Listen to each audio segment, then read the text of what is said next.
Sa iba pang mga balita, ibinida naman ng Philippine Navy ang makasaysayan nitong locally made attack boat na kayang magpakawala ng missiles sa isang ship launching ceremony na isinagawa sa Cavite. Magsisilbi raw itong reinforcement sa 6-piece Acero-class patrol gunboat fleet ng Littoral Combat Force.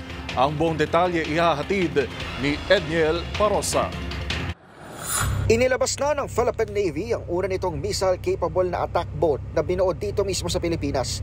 Opisyal na isinagawang ship launching ng Fast Interdiction Craft Missile o FAIC-M na BRP Albert Mazzini sa Naval Shipyard sa Cavite. Tumutukoy ang ship launching sa seremonya kung saan inilipat na sa tubig ang bagong barko sa unang pagkakataon. Ayon kay Commander John Percy Alcos, tagapagsalita ng hukbong dagat, bahagi ang attack craft ng Acero-class patrol gunboat fleet ng Littoral Combat Force kung saan 6 na ang nasa serbisyo. Sa ilalim ng kontrata ng Philippine Navy sa Israeli Shipyards Limited, hindi lamang siyam na FAIC-Ms ang dapat maihatid sa bansa, kundi maging ang teknolohiya sa pagbuo ng naturang mga sasakyang pandagat. Binigyang diin ng paretiro ng Flag Officer in Command ng Navy na si Vice Admiral Toribio Adasi Jr.